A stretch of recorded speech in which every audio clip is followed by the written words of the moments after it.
What's going on, niece and nephew? It's your big uncle, aka the Curtis Mayfield of expat relocation.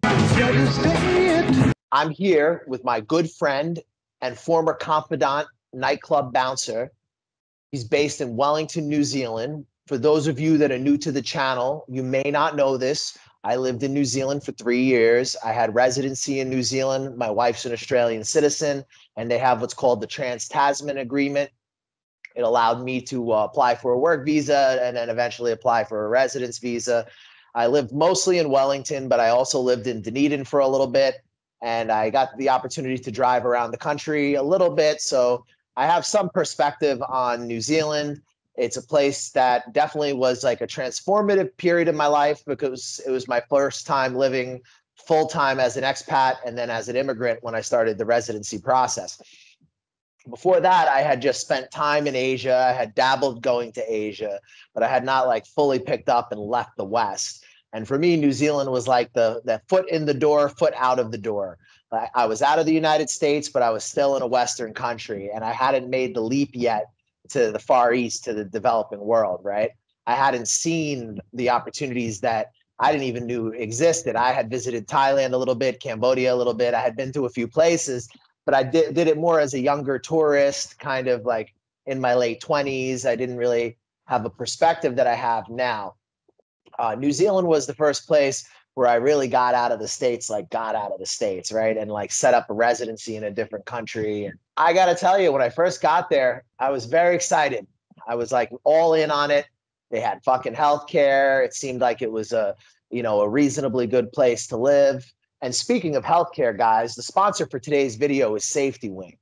We're going to drop a little information about that right now. One thing I've learned living as an expat for so many years is you will definitely get sick. And if it's your first time living in a developing country, I strongly recommend you have some reliable health insurance. That's why we partner with Safetywing. Our link is in the description below. They're a health insurance company designed for nomads, designed for people who live the same lifestyle as us, who are out there actually living their lives and pursuing new opportunities and new destinations. Safetywing is a great transitional health insurance until you can arrive in the country and figure out what you can get domestically. They're designed for people who move around and who travel, so it's the perfect health insurance for people who live our kind of lifestyle. You have tremendous lifestyle opportunities in these places. Don't let getting sick mess you up. Your first couple of years in a developing country, you will definitely get sick. And having a reliable health insurance can be the difference between spending thousands of dollars or coming away pretty clean. So yeah, I got there. I saw they had healthcare. I saw that the minimum wage somewhat matched to inflation. And I was still kind of in a worker mentality. I was still like nightclub bouncing. I think at that point, it's still what I thought I was capable of. I had a lot of limitations that I had, I guess, set on myself that took a lot of time to overcome and realize that I could do more than bouncing, but I wasn't there yet. I was still in that Western mindset. So I came out there and I worked in the bars, and this is the guy who I worked with in some of the roughest bars in Wellington. And people can laugh and say, oh, Wellington, compared to like cities in New York or like, fucking some places in Europe, okay, it's not the craziest place, but motherfuckers like to fight down there and they like to drink, and some of them are really fucking big. So like, you are scrapping and you build a close relationship with the people you work with. And this is one of my brothers. So his opinion is going to come from someone who was born and raised in Wellington and has a perspective. And, it's interesting because Wellington makes it in all these lists for like the best place in the world to live. Like, when I was living out there, I think it was Deutsche Bank that was saying like #1 place in the world to live is Wellington. And, I ultimately decided to leave because I just got tired of living in uninsulated, cold places for fucking stupid amounts of money, or having to share apartments and the landlords having so much rights that they can do like quarterly inspections on property. And even if they're a fucking asshole slumlord, you still got to pay them. Luckily, there's like a tribunal system that does sort of protect the tenant, but you have to get to that point. So you still got to pay this ding dong his fucking rent, even if he doesn't repair anything or fix anything. So, I just was not into like how I was having to live for what I was having to pay. And when I started doing the English teaching in Asia, that's when I really started to see, okay, I will have to give up certain things. Like it's going to be more polluted, it's going to be a bit more dirty, but my standard of living just increased so much. I went from having to grind and hustle to just being able to be stable and inevitably start my own business with very little money up front, very little cost. So for me, I decided leaving New Zealand was something I had to do. There's a lot of reasons we're going to talk about today why I decided to leave, but I'm gonna ask today my partner if he has like perspective on whether or not I made the right choice, or if I should have stuck it out and things would have got better and me and Mish would have been like happier ultimately if we stayed in New Zealand. So we're going to explore that topic today with you guys. And without further ado, I want to introduce the homie from Welly. Bro, did we make the right choice by leaving, or do you think we should have stuck it out? Because you know what I was going through right before I left, Yeah, you definitely made the right choice. Yeah, things just got progressively worse and worse. All the reasons you left, those things just got worse and worse. So, you're smart to get out. So how are the conditions there now? Like, we discussed it a little bit in a previous video as to why you're thinking about leaving. But for people who haven't seen that video, I guess let's cover a little bit. What's it like to live in Wellington and for a normal person, for someone who's not making six figures, for like someone who has to have a job or who is a small business owner, maybe? If you're just a regular person, you can keep your head like just above water sort of thing, but it's going to be difficult to save money. Just your buying power is less now than what it used to be, and it's just progressively getting worse and worse. Even though they do keep increasing the minimum wage, and wages are pretty good, but it's just not matching the inflation. Right. So basically, people are paying more and getting less, and they're paying, but we're talking about like a lot more, right? Like, what does a one bedroom cost, for example, in central Wellington? A very small place, you're going to struggle to get something less than 400, 450 New Zealand dollars a week. So most people kind of just cram into like a big place, where they can pay less rent that way by staying in a big house with lots of roommates. But if you're a bit of an introvert, someone like me who wants to live alone, then you're gonna struggle to find something less than 400. Okay, so you're paying 400 New Zealand dollars a week. Is that a one bedroom, like with a living room, a kitchen, and a bedroom, or is it just a studio, like a room? Just a studio, like a proper one bedroom apartment with all those things. Like you're talking like 600, 700 plus a week for that. Okay, so you're getting a studio for 400 a week, and you're getting a one bedroom for more. What about like a two bedroom apartment? Like, for example, if someone had a kid. If it's a nice place, upwards 700, 800 plus.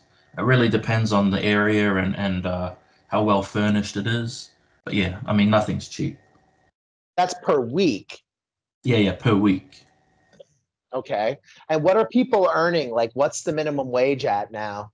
I think it's at $23, maybe 23.50, and it might be going up again to like $24 soon. So it's not bad at all. But again, it's just because the cost of living so high is why it's so high. So Yeah, it doesn't make any sense. It's like, I used to think when I was there, I used to scratch my head and I used to say, what the fuck is wrong with this place? They're like, there's a housing crisis, but it's a country that barely has any fucking people. There's like hella space. There's no shortage of space where you could build houses. You know what I mean? It's not like it's like Manhattan Island. Do you know what I'm saying, bro? Like you yeah, you go a little bit north of Wellington and there's fucking nothing but land, like. yeah, and one thing that has happened since you left, there has been like a massive explosion of immigrants, mostly from India and Asia and Africa too. So that doesn't help. That doesn't help the housing crisis. And are they being given public services like what this madness in America? It's not as bad as America. That's ridiculous, like what they're doing in New York, but they do get the public services the same as everyone else. It's just that if you have a housing crisis, why would you be letting in like tons and tons of immigrants? Doesn't make sense. Yeah, unless you don't want the housing crisis to stop and you're just trying to lower living standards, which I think is what's happening in all these Western countries. I think what they're trying to do is turn all these Western countries into like Brazil, basically, right? They don't respect the idea of a nation state, and they'd prefer to have everyone labor from all over the world competing and at the same low level, and I think you can see it because, like, all the Western countries, regardless of who's in office, living standards just continue to decrease. And it's not, to be honest with you, it's not so different in this part of the world for some of the local people, because even though there is a boom in Southeast Asia and there's a lot of capital coming here, not everybody in the system is a winner. Unfortunately, there's a lot of people here who live in poverty that's like, it's hard to describe. Someone in a Western country would not have seen anything like this. But that's not everybody also. There's also a lot of people out here that are getting money right now. And would you say that New Zealand is a place right now where you can get money, or is it really just kind of making enough to just get by? Definitely a place where you can make money, especially Wellington. It reminds me a little bit of San Francisco or Seattle, where you have some people who earn really, really high wages, but then that increases, the cost of living, and then you have a whole bunch of homeless people who live amongst them. That's kind of what Wellington is. So there are opportunities if you have the right qualifications and experience that, yeah, you can make a lot of money, but for working class people it's not so good. It sounds like it's the same story in all these countries, man. I mean, you talk about what's going on in New Zealand, and it just sounds like a milder version of what's going on in the US, the UK, Western Europe. There's this question now: is multiculturalism working? Is liberalism working? And we see it playing out in the culture. And it's a crazy time to be in the West. And I'm not going to downplay that and say that it's not a crazy time in this part of the world, because the craziest shit I've ever experienced in my life has pretty much been here living in Asia. But there is a disconnect because you have a passport from New Zealand. I have a passport from the US. I'm about to have an Italian passport. These are strong fucking documents, man. They open doors all over the world, right? And the money that you're spending a month just to kind of get by or potentially save, you're out here, you're living in like a good apartment, you're working maybe like 30% of that time. You're going to give up some things that come with a developed country. And I'm not saying this is for everybody. I think a lot of people would struggle to live in this part of the world. There's a lot of adjustment that has to happen, but it is it is a better value proposition. How are the services? How's healthcare? How's I mean, you guys pay high taxes. How are the services that you're getting for those taxes? Yeah, not as good as you'd think for the amount of money we pay. I can't say that it's third world standards, but those standards have been declining steadily, and like especially since you left, because I can't remember what year exactly you left, but it just seems like whenever that was, like things just started declining slowly and slowly and slowly, and all services are just a lot less efficient. Like every second bus won't show up. You'd be waiting 12 hours to see the public doctor. So everything's just steadily getting worse and worse. So that all came to a head with the pandemic, I imagine, right? That's like the boiling point where like things got like to where, you had those protests that were going on near Lambton Key and that near to the Beehive and all that. Because I saw a little documentary. I don't remember who did it. I saw a little documentary that covered all that, and I actually didn't even know that happened. And me and Mish are looking at it and we're tripping because we're seeing like Lambton Key and we're seeing like the fucking, when I was the local host, when I used to work for the council down there, guys, I used to walk around and like greet tourists. It's funny, like I'm a fucking American, but I'm a local host. And I did it for a little bit, but I didn't really like it. And I went back to bouncing. But I seen like every inch of that city. So we were tripping when we saw everybody out there on the fucking streets, and like they're setting fires, and like, how did it get to that point? Yeah, that's interesting because it's foreign to me as well. Because I've never seen anything like that in my life. You had to go back to like the 80s and 70s when they were protesting like apartheid and that. Yeah, that's the last time there's ever been anything like that. So it was just people just felt like they had their freedom stripped away, and people weren't going to put up with it, and that's what happened. It was pretty crazy. So was this like a populist thing, or was it like a fringe thing, or was it like the general sentiment of the people that you knew and the people around town that like they were not into the whole mandates and all that? Because I imagine that's what pushed the whole situation over the edge. Yeah, I saw a poll that said a third of New Zealanders supported the protests. I think that's pretty accurate because like my parents are kind of normies, that they were against the protests, and a lot of people were, but a third of people is a big minority, and I think that's pretty accurate of the general sentiment at the time.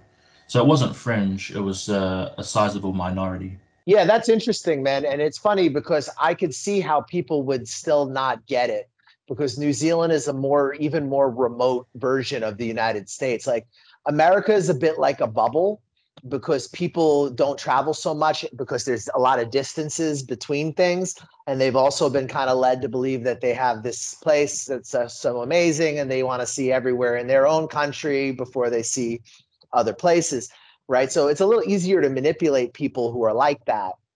Whereas here in Southeast Asia, despite the chaos, most people, they live in objective reality because there is not this sophisticated propaganda. There's not all these different think tanks trying to come up with ways to manipulate you or manipulate your emotions or sell you products. Like, here, the rules are simple, and you don't step on anybody's toes and you just mind your business. And as a foreigner, you can have a pretty good life. And I find that in Western countries, these governments have just become more and more and more involved in our lives. And, the history of the US, we were more of an agrarian country, like we're not really, like, there's always been issues from the beginning about even centralizing power in the US. And I think New Zealand, because it's so remote, it would have also been kind of a free place throughout a lot of its history.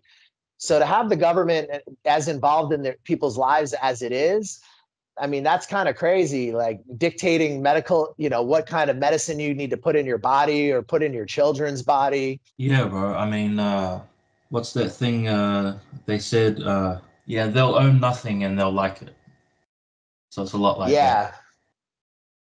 Yeah, yeah, I would agree. I would agree. That's Mr. Klaus Schwab over there. Yeah, yeah. Making sure that we know we're going to be eating bugs and living in fucking tents basically in the fucking woods, while there's like this tech class that gets to live in towns and make enough to survive. So I recommend strongly, if you're looking at living overseas, obtaining some, IT related skills, because making money online is the only way to be really free, guys. And if you're just starting out, like say you're a Kiwi or an American and you're watching this and you're like, man, I've had enough of this crazy stuff the government's doing. I've had enough of the cost of living. I've had enough of whatever is going on that's like really making it hard for you to live in your country.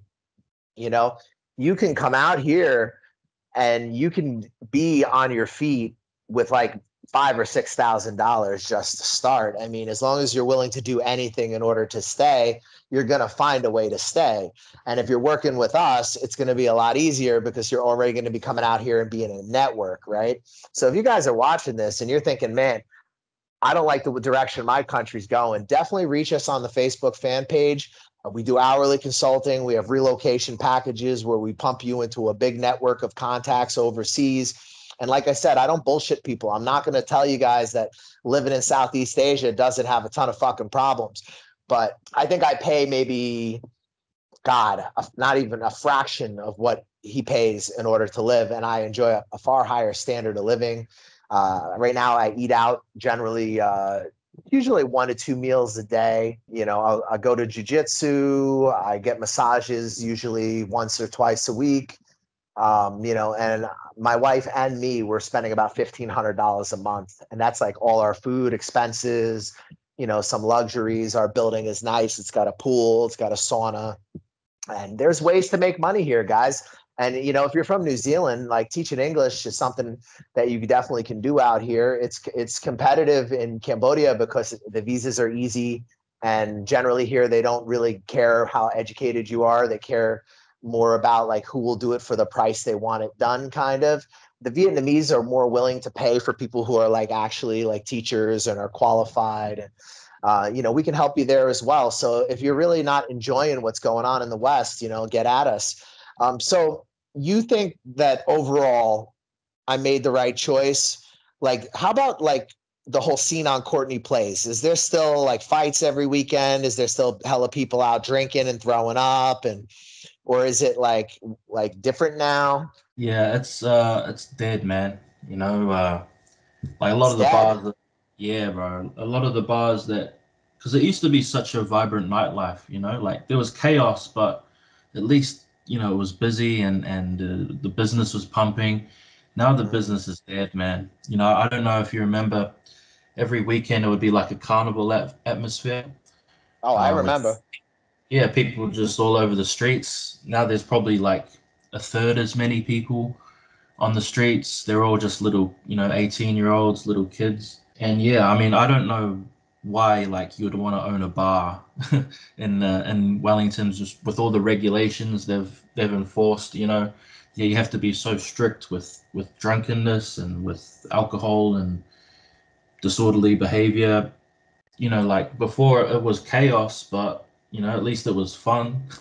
Now it's just dead. It's like a ghost town. Yeah, it was chaos when I was there, but definitely there was money. I mean, people were going out and they were dropping money. I mean, although I've seen slow periods too, but I think, I wouldn't characterize when I was in New Zealand that there wasn't stuff going on. There was always something going on. But, you know, it's kind of hard to imagine Courtney Place and like Red Square and Blair Street not being just completely packed out with like on a Saturday night with thousands of people. It's quiet now. It's like, is there a reason? Is it gotten dangerous down there? Is it what's going on? Yeah, it's a combination of those regulations they put in, and there is definitely they call it antisocial like areas of the city where there's a lot of homelessness, a lot of drugs and crime, and that doesn't help. So yeah, it's a combination of those two things, and it really is like a ghost town. I remember during COVID, when those protests were on. Like I walked down the Courtney Place and there'd be windows to shops smashed in, an alarm going off, and there'd be no cops because they're all at the Parliament at the protest, and just people vomiting on the street and homeless, and it smells like piss everywhere. So yeah, you're lucky to Oh, get out. so it's really fucking declined. Yeah, it's declined, bro. It's a fucking hole. Wow. So it's like Seattle or San Francisco, like these really liberal cities that have just turned into fucking dumps, like shitholes. It's exactly like that, like we have like these a pretty small minority of people who are like on six-figure wages, salaries, doing really well, and then you've got all these homeless people who just can't keep up with the inflation and all the degeneracy that comes with that. So it really is like San Fran or Seattle.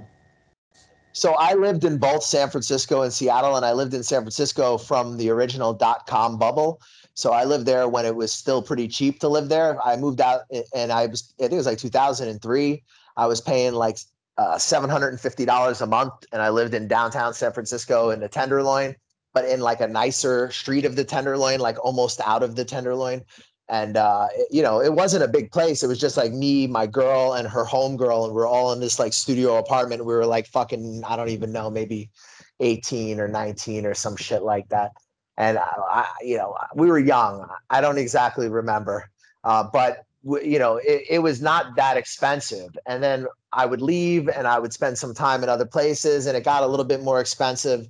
And I started seeing it happen in America too. Because I would go back to New York, and then suddenly there was this new word called gentrification everybody was talking about. And I had never really heard people say anything like that before. And then when I went to the areas they said were gentrified, I started noticing it was all people that I had seen from San Francisco, not the same people, but that the type of people, right? Like, I think what ended up happening a lot, man, is like this whole like kind of liberal, like neoliberal kind of cult thing that's going on in a lot of these large cities. It really stems from the fact that the people who are living in them now, you know, they're not from the cities. They came in from like flyover states, from like upper middle class families. They went in a pipeline to a certain type of university where they got a certain type of ideology, and then they get pumped out into the real world in these crowded cities, but they have enough money to be comfortable there because they're in these high paying tech jobs and things like that. So they make decisions that are detached from the reality of what's really happening in the city. And I think it's really, you're starting to just see how completely like detached places like DC and San Francisco. I mean, San Francisco is literally burning itself to the ground. And it's one of America's most beautiful cities, man. And at one time, there was a lot of money out there. Yeah, man. I mean, you must have seen a lot of that coming from New York, you know, that gentrification. I can think of a couple places in Wellington. I don't know if you remember, like Newtown, Petone. You know, back in Mm-hmm. the day, those used to be like solid working class places, and then all this gentrification happened, and all those San Francisco looking people, we know the type, kind of moved in, and those places are just not, you know, they don't have the same culture or feel to them that they used to have, you know. No, for sure. New York got hit, but like when I was younger and I started hearing these words, and I had come back from California and I was talking to people I knew, and I was like, I didn't like the gentrification thing. I would call them yuppies or hipsters or whatever. Hipster to me was always a very negative connotation. I never saw it as like a cool thing to be, because I grew up during a time when there was a lot of counterculture and a lot of music and art in New York, like a lot of good, very good music, like hip hop and fucking punk rock and hardcore music, and just like a lot of interesting little subcultures that were happening. And then like I kind of reduced the hipster thing, to me was always like somebody from like middle America that just moves to the city after getting out of a rich college, and you know, either their parents or they have a high paying tech job or something. And you know, after a while, these people have no identification with the locals, no identification with the culture. They're not interested in a community.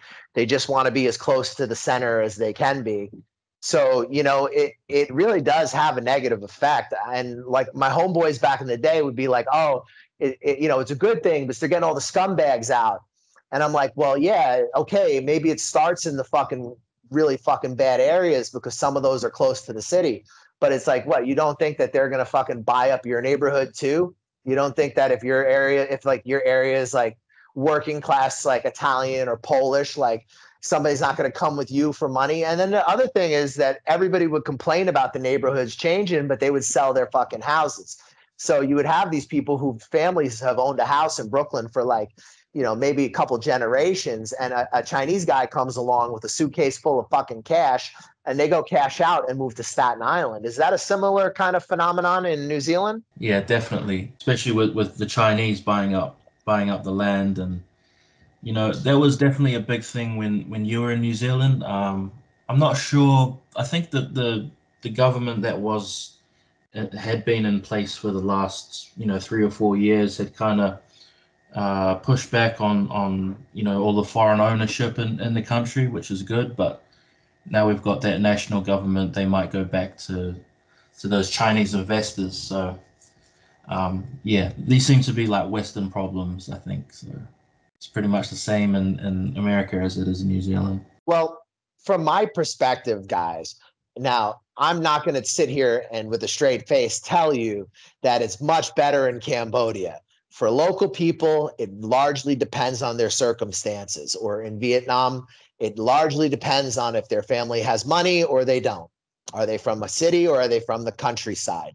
Right. But you have to remember, or there, you know, these things don't really affect you because you have a passport from a strong country. You're a native English speaker. for the most part, you're going to be received in a very positive way. People are going to be curious about you. They're going to want to know what you do. And if you sell yourself and present yourself in a certain way, you sort of become whatever you say you are, and you have a real opportunity to do something completely new. Like, I'll give you guys an example. Like, I started my own small business after teaching English. I started a consulting business helping expats like myself from working class backgrounds come and start their lives over in developing countries. And, now I'm independent of having to teach English. I don't have to do it anymore. I've been able to survive just on helping people do this. My wife is currently learning internet security, so we're trying to level up, and, we're working on my second passport and her third passport. And, I feel like people get stuck thinking that the Western countries, like, oh, everything, like, I could never see myself leave and blah, blah, blah. And, honestly, guys, like, even if you wanted to return to your country, like, you could come to this part of the world, and if you have the right idea, you could be very successful. And then you could always come back to your country and buy land, as, like, there is like opportunity in Southeast Asia. It just depends what you want. There's people who come here and they just want to chill, drink beer, and not do much. Then there's people who come here and they want to build something. And I've seen it. I have a friend who introduced craft beer to Cambodia. I have a friend who is now working with the government for the Brazilian Jiu-Jitsu national team of Cambodia. I have a friend who owns a physio personal training workshop. And these are guys who would have had a way hard time doing this in their own country. And they just came out here. They did what they had to do. One dude started off by buying like a hostel. He just got an old house. They paid like 5 G's and started flipping the rooms out on, this is like 15 years ago. So, anything, it's not as easy as it was 15 years ago, but it's still a lot easier than going to a place like New Zealand. And then you're going to have to share space. You're going to have to downgrade your lifestyle. I mean, you get some advantages. You get clean air. You get clean. The food still clean in New Zealand? Yeah, the standards of hygiene and that, with food and that is still very good. There are high standards. It's just it costs so much. Right. So that's the problem, right? You get standards, but it costs too much. And the wages the locals are getting is the same everywhere in the West. And I'm telling you, like, they have, you want to talk about total disdain for the working class. So if you guys are thinking about coming out here and you want no bullshit consulting advice, reach us on the fan page. We got a Facebook fan page. We're on Instagram. We're on X. We're on Rumble. So this video is going to be up. The unedited version will be on Rumble. It will also be up on Locals. I got to tell you guys, like, I'm going to put up as much of this video as we can, and then we'll have the fully unedited one for you available on those platforms.